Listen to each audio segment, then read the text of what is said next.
యేసుక్రీస్తు ప్రభువారి యొక్క నామం పేరట అందరికీ శుభాభివందనాలండి. మొదటిగా దేవుని వాక్యమును చదువుకుందాం. మీ దేవుడైన యెహోవా సన్నిధిని సంతోషింపవలెను.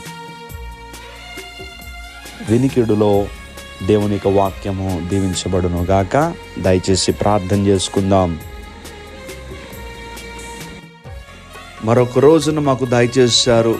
గడిచిన రాత్రికాల సమయము చక్కటి నిద్ర దయచేసి మీ కాపుదలు అనుగ్రహించినందుకు వందనములు. ఈరోజు నీ బిడ్డలు వారు దినచర్యను ప్రారంభిస్తూ ఉంటుండగా మీ బిడ్డలకు మీ సహాయము దయచేయండి. విదేశాల్లో ఉన్నటువంటి బిడ్డల కొరకు ప్రార్థన చేస్తూ ఉన్నాం. ప్రభువా, వారికి చక్కటి ఆరోగ్యములు దయచేయండి. వారి రెక్కల కష్టమును తండ్రి ఆశీర్వదించండి. ఎవరు బలహీనులుగా ఉన్నారో వారిని స్వస్థపరచండి. ప్రతి శరీరమును బలపరచండి ప్రభువా. వారి హృదయములను ధైర్యపరచండి తండ్రి.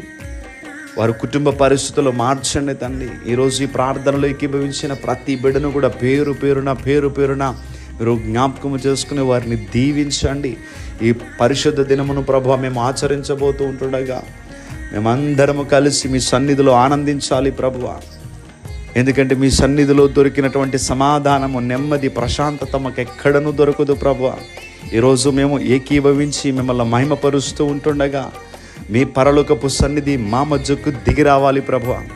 కనుక రాబోతున్నటువంటి ప్రతి బిడ్డ కూడా తండ్రి వారి పనులకు కాదయ్యా ప్రాముఖ్యత ఇవ్వాల్సింది. దేవుని యొక్క సన్నిధిలో నేను గడపాలి అని మీకు ప్రభువా ప్రాముఖ్యతనిచ్చే బిడలుగా తండ్రి నీ బిడ్డలను సిద్ధపరిచి మీ దైవ కార్యము, ఆత్మకార్యము అందరి పక్షంగా జరిగించి ఈ రోజంతా నిబిడలు సంతోషంగా మీతో ఉండులాగున సహాయం చేయమని యేసుక్రీస్తు వారి యొక్క నామం పేరట అడిగి వేడుకుంటూ ఉన్నాం మా పరమ తండ్రి.